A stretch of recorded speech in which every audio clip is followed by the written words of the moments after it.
We are doing the first chapter, matter in our surrounding. So matter होता क्या है? Anything around us which has mass, volume and can occupy space is called the matter. हमारे Indian philosophers ने इसे बोला as a पंच तत्व, पृथ्वी, अग्नि, वायु, आकाश। ये क्या है? हमारे पंच तत्व है।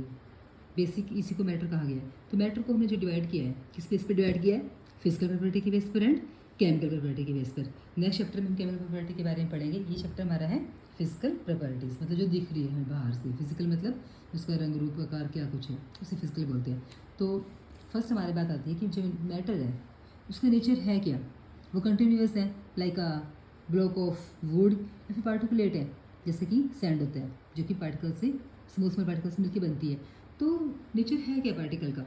वो कंटिन्यूअस है फिर पार्टिकुलेट है। तो हम देखते हैं matter is made up of the particles.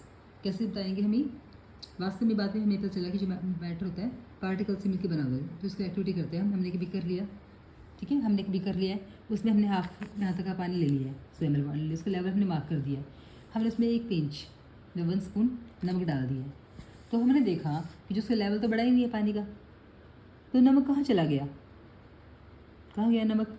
तो ये इसकी बात के लिए हम ये कंसेप्ट लेंगे कि जो मैटर है वो किसके मिल के बना होता है? पार्टिकल नेचर का होता है। क्योंकि यहाँ पे तो क्या हुआ है, हमारा जो साल्ट है वाटर के एम्प्टी स्पेस में चला गया है, मतलब कि matter is made of the matter is of the particle nature, matter is made of the particles. Number 2, अब हमारी बात आती है कि जो जो पार्टिकल्स मिलकर बना हुआ है उसमें साइज क्या है?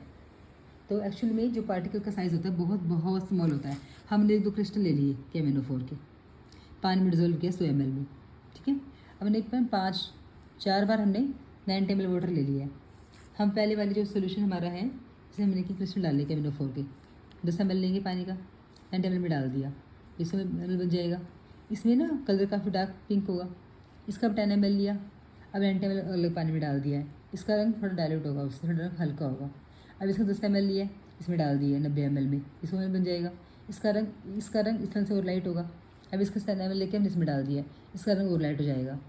तो कहने का मतलब क्या हो रहा है कि हमारा ना, हमने इसे 5 टाइम डायल्यूट कर दिया, तो फिर भी इसमें इसका कलर आया हुआ है, जो कि हमारे KMnO4 कलर था। तो ये प्रूव कर रहा है कि केवल ना 1-2 क्रिस्टल जो है KMnO4 के, वो 1 लीटर पानी तक को कलर कर सकते हैं। मतलब कि हमारे एक क्रिस्टल में मिलियंस ऑफ पार्टिकल्स हैं। मतलब जो पार्टिकल्स होते हैं वो साइज़ में बहुत बहुत स्मॉल होते हैं। तो हमने 2 बातें की है मैटर के बारे में। क्या? Matter is of particle nature, मतलब मैटर जो है पार्टिकल से मिलके बना होता है। नंबर 2, जो पार्टिकल होते हैं उनका साइज़ बहुत बहुत स्मॉल होता है, मतलब कि थोड़ी सी अमाउंट मैटर के अंदर मिलियंस ऑफ पार्टिकल्स हो सकते हैं। तो हमारी बात आती है next topic, characteristics of particle of matter. Matter के जो पार्टिकल्स हैं उनकी प्रॉपर्टीज़ क्या है? नंबर 1 प्रॉपर्टी, जो पार्टिकल्स होते हैं उनके बीच में एम्प्टी स्पेस होते हैं, ठीक है। कैसे प्रूव किया हमने इसको? जो हमने देखा है ना अभी कि हमने शिकंजी बनाई, चाय बनाई, तो सारे डिफरेंट डिफरेंट जो हमने इसमें कंपोनेंट ऐड किए हैं, like we are making lemonade, तो हम इसमें ना नींबू पानी मिला रहे हैं, हम बना रहे हैं, हमने चीनी डाली, नमक डाली, आइस डाली, तो वो सब कहाँ चला गया?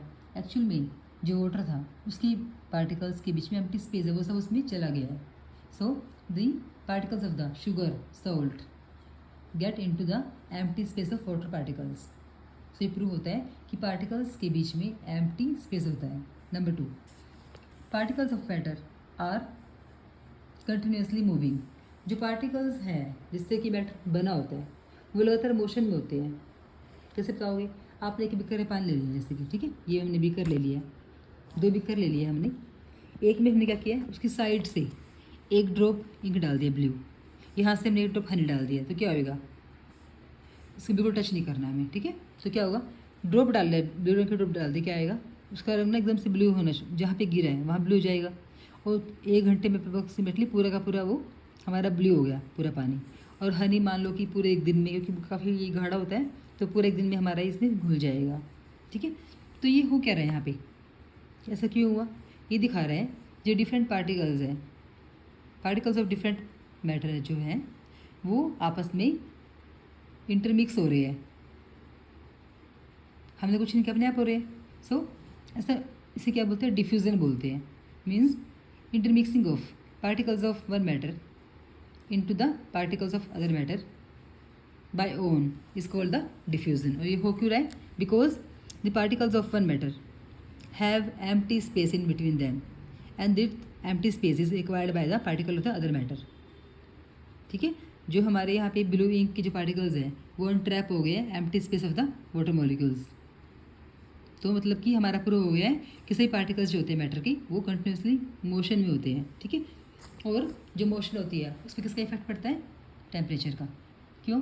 क्योंकि टेम्परेचर जो होता है मीन्स काइनेटिक एनर्जी को बढ़ाता है। काइनेटिक एनर्जी बढ़ने से क्या होगा? उसकी स्पीड बढ़ जाएगी और उससे कि हमारी डिफ्यूजन की स्पीड फास्ट हो जाएगी और जल्दी से जल्दी हमारी इंटरमिक्सिंग हो जाएगी। इसके लिए प्रूफ क्या है हमारा? जैसे कि हमने कैंडल ले लिया, एक कैंडल जो हमारी अगरबत्ती है जिसमें स्मेल होती है, अगर हमारे एक लिया हमने अनबर्नट है, वो बिना जली हुई है, एक जली हुई है, बिना जली हुई में हमारे पास स्मेल आएगी नहीं। जो कितनी पास चल जाओ और जब मोमबत्ती को जलाएंगे अगरबत्ती तो क्या होगा? तो उसकी स्मेल हमारे पास आ जाएगी चाहे कितनी दूर बैठे हो। इसका रीज़न क्या है? क्योंकि जो उसके पार्टिकल्स थे उन्होंने वो जले हैं, उसके पार्टिकल्स एयर से मिक्स हुए हैं। काइनेटिक एनर्जी लेके जलने के कारण एयर में जो एम्प्टी स्पेस है उससे मिक्स होके वो हम तक आ गए हैं। तो ये शो कर रहा है कि पार्टिकल्स जो होते हैं मैटर के वो are in the moving, always in moving condition में होते हैं वो। ठीक है, अब नंबर थर्ड हमारा है जो पार्टिकल्स हैं मैटर के उनके बीच में फोर्स ऑफ अट्रैक्शन होता है आपस में। वो आपस में क्यों बंधे हुए हैं? क्योंकि उनके पीछे फोर्स ऑफ अट्रैक्शन है। जैसे कि पानी है, पानी के पार्टिकल्स हैं वो उड़ क्यों नहीं रहे हैं? क्योंकि उनके पीछे फोर्स ऑफ अट्रैक्शन, इसलिए पानी की फॉर्म में है, वो सॉलिड है, वो अपने उसने सॉलिड शेप एक्वायर की हुई क्योंकि वो उसके पीछे फोर्स ऑफ अट्रैक्शन बहुत स्ट्रॉन्ग है, तो एकदम वो बहुत हार्ड है। ठीक है, जो फोर्स ऑफ अट्रैक्शन सबके बीच में होती है वो कम ज़्यादा हो सकती है। जैसे कि सॉलिड बहुत हार्ड है क्योंकि उसमें फोर्स ऑफ अट्रैक्शन हार्ड होती है। हमारा जो प्लास्टिक है वो सॉफ्ट है क्योंकि उसके अंदर फोर्स अट्रैक्शन सॉफ्ट होती है और वो लेस होती है।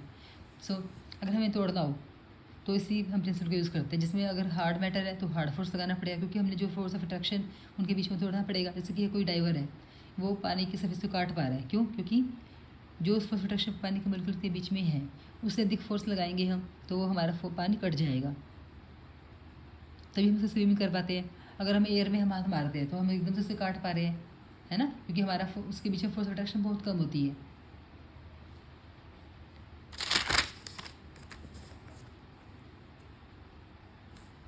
सो हमारा टॉपिक हो गया है मैटर क्या होते हैं, मैटर का नेचर क्या है, किससे मिलके बना होता है? पार्टिकल से मिलके बना होता है। पार्टिकल क्या होते हैं? इससे मिलके मैटर बना होता है। साइज क्या होता है इनका? इनका बहुत स्मॉल होता है। अब जो मैटर की पार्टिकल है इनकी प्रॉपर्टीज़ क्या है? नंबर 1 प्रॉपर्टी क्या हुई हमारी कि जो पार्टिकल्स हैं उनके बीच में एम्प्टी स्पेस है। नंबर 2, जो पार्टिकल्स हैं वो लगातार मोशन में होते हैं, तभी तो डिफ्यूज़न दिखा रहे हैं, है ना, यहाँ से वहाँ सब मूव कर रहे हैं, सब मिक्स हो रहे हैं। नंबर 3, उन सभी पार्टिकल्स के बीच में फोर्स ऑफ अट्रैक्शन है जिसके कारण से आपस में बंधे हुए हैं वो, और वो सबकी डिफरेंट है। इसी कारण से कोई हमारा मैटर सॉफ्ट है, कोई हार्ड है, कोई एक्स्ट्रा सॉफ्ट है, कोई गैसेस फॉर्म में है, क्योंकि उनके बीच में अट्रैक्शन बहुत कम होती है। ठीक है, तो हमारा टॉपिक ये हो गया है पूरा।